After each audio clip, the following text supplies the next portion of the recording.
Ngiyafisa nje ukuba ke ngikhulume nezitabane ngomoya nje ophansi ngomoya wenkodlo.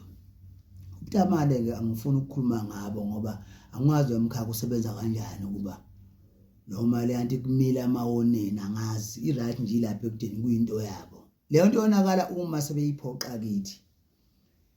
Lapho konakala ngoba isitabane mina ngesicwasi ngiyayigade nje mina ukuba isitabane ngifuna sedlule emva kwami ngiyasifuna ukusibona sihambe emehlweni la ngizosibona khona size siyoshona.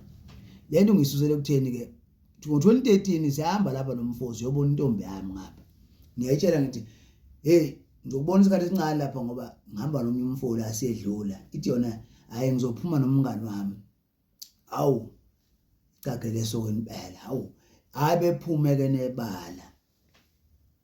Sibashiyele igayebeke sihambe selapha ekudeni esikhotheni hawu nami ngizama ukuyirobha ngendlela zami ngishaya ngo250. Hawu ngibona umuntu usabuya ngithinta kanje hey asambe indoda sami. Hawu kahle ndoda ungiphazamisa manje. Asamba.